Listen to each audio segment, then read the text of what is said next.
Hello दोस्तों, मेरा नाम राम है और आप देख रहे हैं डर का अनुभव राम के साथ।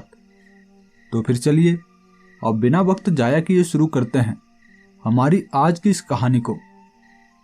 दोस्तों, जंगलों में घूमना फिरना, वहाँ पे समय बिताना लगभग हम सभी को पसंद होता है। लेकिन कभी कभी जंगलों में हमारे साथ कुछ ऐसी घटनाएं घट जाती है जिस पर हमें यकीन नहीं होता, या फिर ये कहें कि हम उन जंगलों में कुछ ऐसा देख लेते हैं कि वो पल सारी जिंदगी हम भुला नहीं पाते। ठीक ऐसा ही कुछ हुआ था मेरे साथ भी। मेरा नाम जैक है और मैं साउथ अमेरिका का रहने वाला हूँ।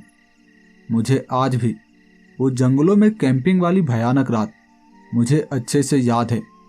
तब सर्दियों का मौसम था और सर्दियों में मुझे जंगलों में, पहाड़ियों में समय बिताना बहुत पसंद है।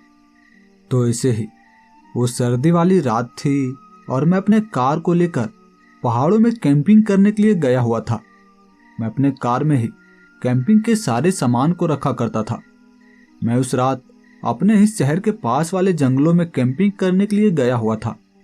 शाम हो चली थी और मैं थोड़ी देर वहीं जंगलों में घूमा था और रात होने से पहले ही मैं वहाँ पर एक ऐसी जगह का तलाश कर लिया था जहाँ पे खुला मैदान था। वहाँ पेड़ों के बीच में खुला सा मैदान बना हुआ था। उसके चारों तरफ पेड़ ही पेड़ थे और वहीं बीच में एक मैदान सा था जहाँ पे हरी हरी घास थी। मैं वहीं अपने उस कैंपिंग टेंट को लगा दिया था। उसके बाद मैंने उस छोटे से सिलेंडर को निकालकर खाना बनाया, खाना खाया और इसी तरह से अब रात के 7 बज चुके थे। वहाँ पे शाम के 7 बज चुके थे और मैं वहीं टेंट के पास ही कुछ लकड़ियों को इकट्ठा करके आग जला ली थी, क्योंकि ठंडी काफ़ी ज़्यादा लग रही थी। वहाँ पे आसमान में अब चांद पूरी तरह से निकल चुका था और ऐसे ही थोड़ी ही देर में वहाँ पर धीरे धीरे करके रात ज़्यादा होने के साथ साथ वहाँ पे जंगलों में धुंध सा छाना शुरू हो गया था। और मुझे बहुत ही अच्छा महसूस हो रहा था, क्योंकि एक जंगलों में कैंपिंग करने वाले व्यक्ति को क्या चाहिए, वो इसी दृश्य को देखने के लिए और जंगलों की इसी शांति का अनुभव करने के लिए यहाँ तो आता है। मैं भी अपने जेब से फ़ोन निकाल ली और फ़ोन में टाइम देखा। रात के लगभग 9 बज चुके थे और वहाँ झिंगरू की आवाज़ अब साफ साफ सुनाई दे रही थी। मैं भी अपने टेंट के अंदर चला गया था और उस जंगल की शांति को महसूस कर रहा था। वहाँ जंगलों में एक अजीब सी शांति पसरी हुई थी, जहाँ झिंगरू की आवाज़ के अलावा और कोई भी आवाज़ सुनाई नहीं दे रही थी। मैं भी अपने कानों में हेडफोन लगाकर अब म्यूजिक सुनना चाहता था। मैंने अपने कानों में हेडफोन लगा ली और बहुत ही कम आवाज़ में, बहुत ही मध्यम मध्यम सी आवाज़ में म्यूजिक को सुनने लगा। वहाँ इसी तरह से रात के लगभग 11 बज चुके थे और अब मेरी आँख धीरे धीरे करके बंद होना शुरू हो गई थी। मुझे नींद आना शुरू हो गई थी कि तभी वहाँ जंगल के अंदर से कई जानवरों की आवाज़ आना शुरू हो गई थी। वहाँ पे गीदड़ थे और भी कई सारे जानवर, सियार, जो कि वहाँ पे चिल्ला रहे थे। वो जोर जोर से आवाज़ें निकाल रहे थे और जिसकी वजह से मेरी आंख अब खुल चुकी थी। मुझे नींद हल्की हल्की आई हुई थी, लेकिन उसकी आवाज़ों को सुनकर मेरा नींद भंग हो चुका था। मैं सोने की कोशिश अब भी लगातार किए जा रहा था, लेकिन मुझे नींद आ ही नहीं रही थी, क्योंकि वो आवाज़ अब जैसे धीरे धीरे मेरी तरफ आना शुरू हो गई थी। वहाँ पे भेड़िया जो लगातार अपनी आवाज़ों को निकाले जा रहा था, उसकी आवाज़ उन जंगलों की सन्नाटों में एक बेहद ही डरावना सा अनुभव करवा रहा था। मैं भी अपने टेंट में उठकर बैठ गया और अपने टेंट में लगे उस दरवाजे के पर्दे को, उसकी चेन को खोलकर अब बाहर देखने लगा था कि क्या यहाँ पे कोई जानवर आसपास है जो ऐसी आवाज़ें निकाल रहा है। वहाँ पे ठंड काफ़ी ज़्यादा थी और धुंध में मुझे साफ साफ कुछ दिखाई नहीं पड़ रहा था। वहाँ पे मैंने देखा था कि उन पेड़ों के पास, इस फील्ड के बाहर जो पेड़ लगे हुए थे, वहाँ इस फील्ड के किनारे किनारे पर जितने भी पेड़ थे, वहाँ पेड़ों के पास कई सारे जानवर थे जो कि मेरी ओर लगातार घूर रहे थे। वो वहाँ पे आवाज़ें निकाले जा रहे थे जैसे वो मुझे डराने की कोशिश कर रहे हों। वहाँ पे चांद की रोशनी छाई हुई थी, जिसमें मेरा टेंट साफ साफ दिखाई पड़ रहा होगा उन जानवरों को। और मेरे टेंट को ही देखकर शायद वो जानवर यहाँ पे से लगातार अपनी आवाज़ें निकाल रहे थे, मुझे डराने के लिए, मुझे यहाँ से भगाने के लिए। लेकिन मैं भी अपने टेंट के अंदर से ही उन जानवरों को देख रहा था। मैं डरा हुआ तो था ही और मेरे पास गन थी। मैं सोच रहा था कि अगर इन जानवरों में से कोई जानवर मेरे ऊपर हमला किया तो मैं उनके ऊपर गन चलाने से, उनके ऊपर गोलियां चलाने से पीछे नहीं हटने वाला। उसकी जान मैं ले ही लूँगा।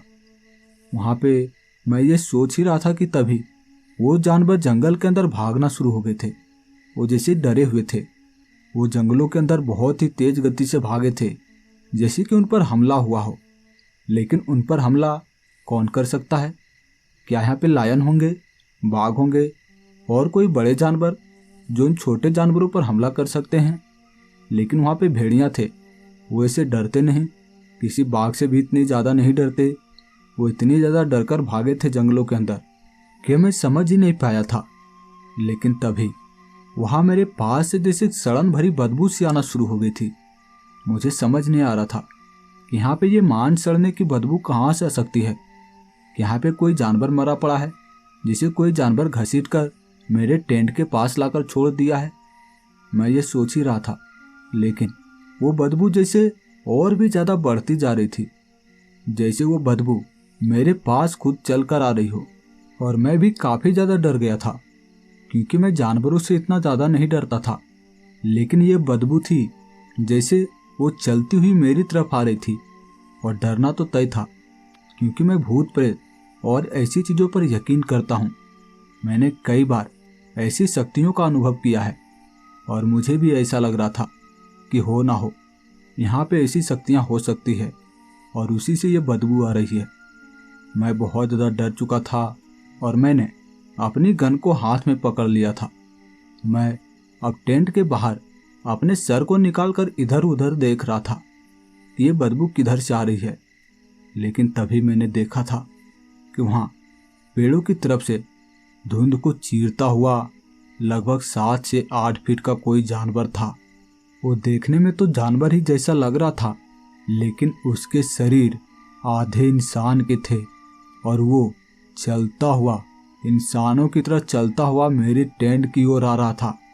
उसके सर पर बड़े बड़े सींग थे और उसका मुंह जैसे किसी बकरे जैसा लग रहा था, भेड़िया जैसा। वो आदमखोर भेड़िया जैसा लग रहा था, लेकिन इंसानों के आकार का। मैं उसे देखकर बहुत ज़्यादा डर गया था और अपने सर को टेंट के अंदर करके वो चेन फिर से लगा दी थी।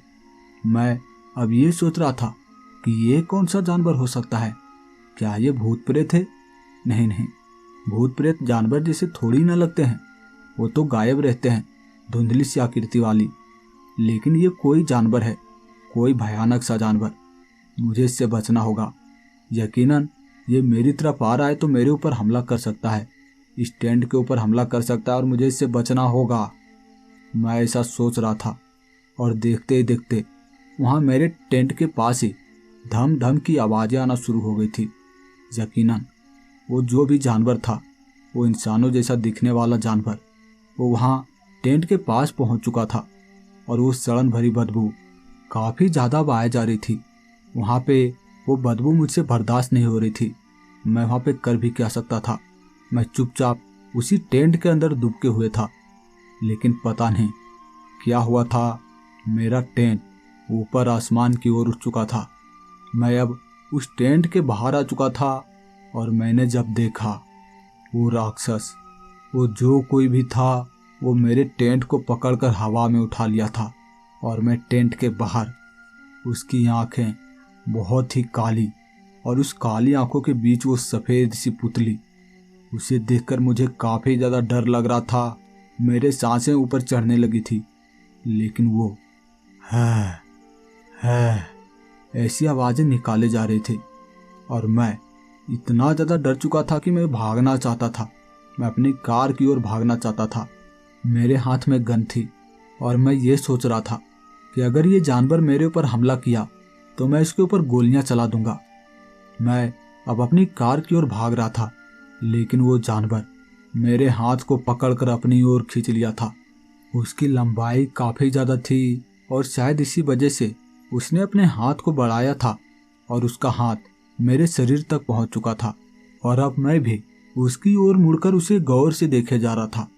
उसका शरीर जैसे हड्डियों का ढांचा था उसके शरीर में बस थोड़े बहुत ही मांस थे, वो भी जैसे सड़ रहे थे और उसी से वो सड़न भरी बदबू आ रही थी। मैं अब सोच रहा था कि अब मैं क्या करूं। मैं उस पर गोलियां चलाना चाहता था, लेकिन उसने मेरे एक हाथ को पकड़ा हुआ था। मेरे दूसरे हाथ में गन थी। मैं उस पर गन चलाना तो चाहता था, लेकिन उसकी पकड़ इतनी मजबूत थी कि मैं उससे छूट नहीं पा रहा था, उसके हाथों को हिला तक नहीं पा रहा था। मैं किसी तरह करके अपने दूसरे हाथ से उस गन को उस राक्षस के ऊपर चलाया था। वहां पर मैंने 2 गोलियां उसके सीने में दाग दिया था और तब जाकर वो राक्षस ने मेरे हाथों को छोड़ा था। शायद उसे भी थोड़ा बहुत दर्द हुआ था, लेकिन वो वहां से भागने की बजाय अब मेरे ऊपर और भी ज्यादा गुर्राना शुरू हो गया था। वो जैसे मुझे खाना चाहता था, मुझे जान से मार डालना चाहता था। लेकिन मैं भी अब सोचने लगा था कि ये गोलियों से नहीं भागने वाला, इस पर गोलियों का असर नहीं होने वाला।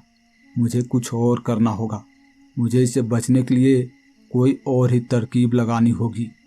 लेकिन तभी मेरी नज़र वहीं मेरे टेंट के पास ही पड़े उस छोटे से सिलेंडर पर गया था, गैस सिलेंडर पर। मैं उसमें आग लगाना चाहता था, शायद ये आग से भाग जाए। मैंने उस गैस सिलेंडर को खोल दिया था और मेरे जेब में थी माचिस।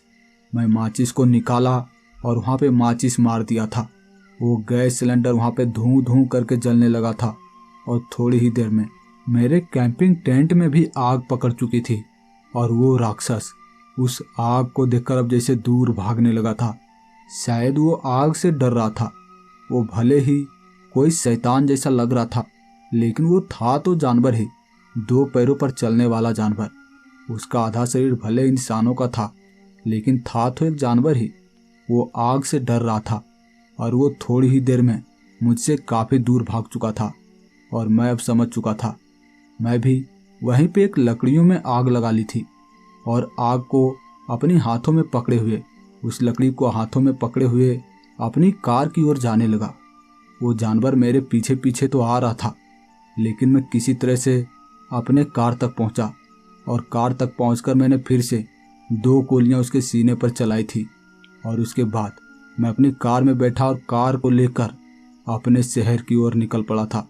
मैं कुछ ही देर में अपने शहर पहुंचा और किसी तरह से मैं वो रात निकाली थी, डरे डरे। अगली सुबह मैंने ये बात अपनी दोस्तों को बताई। उनका कहना था कि वो कोई जानवर नहीं था, वो बेंडिगो था, आधा इंसान और आधा जानवर, आदमखोर जानवर। उसे जानवर कह सकते हो, लेकिन वो पूरी तरह से जानवर नहीं है। वो इंसानों को खाने वाला जानवर, घोस्ट, ऐसा कुछ कह सकते हो उसे। लेकिन तुम उससे बच कैसे गए? वो किसी भी इंसानों को जिंदा नहीं छोड़ता, तुम कैसे बच गए? यकीनन उसे भूख नहीं होगी। अगर उसे भूख होती तो तुम्हें वो जिंदा ही खा गया होता, तुम उससे बच नहीं सकते थे। लेकिन मैं भी कह रहा था, मैंने आग जलाकर उसे बचा था। तो वो कह रहा था, आग भी उसका कुछ नहीं बिगाड़ सकता, वो इतना ज़्यादा आदमखोर, वो इतना ज़्यादा शैतान है। लेकिन तभी मेरे गले में वो जीसस की लॉकेट, वहाँ पे वो लॉकेट थी जो चमकी थी और उसे देखकर वो आदमी कहने लगा था, ये देखो, इसकी वजह से तुम बचे हो, ना कि आग की वजह से। वो राक्षस तुम्हें पकड़ कर भी तुम्हें नुकसान नहीं पहुंचा पाया था, वो इसकी वजह से, इस लॉकेट की वजह से। मैं भी उसे चूमता हुआ कहने लगा था, क्या ऐसा हो सकता है?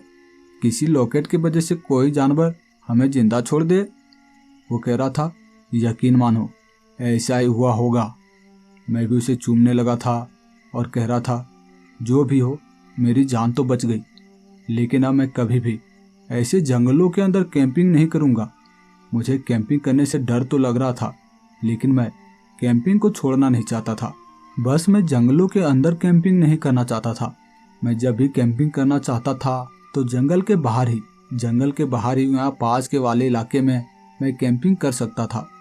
और मैं उस दिन के बाद ऐसा ही किया। अब मैं कभी भी जंगलों के अंदर रात के वक्त वहाँ पे टेंट नहीं लगाता। मैं हमेशा जंगल के बाहर वाले इलाके में टेंट लगाता हूँ, और अकेला नहीं। जब मैं 2-3 लोग होता हूँ, 2-3 दोस्तों के साथ होता हूँ, तभी मैं रात के वक्त कैंपिंग करने के लिए जंगलों में जाता हूँ। उस दिन के बाद मैं कभी अकेला जंगलों में कैंपिंग करने के लिए गया ही नहीं।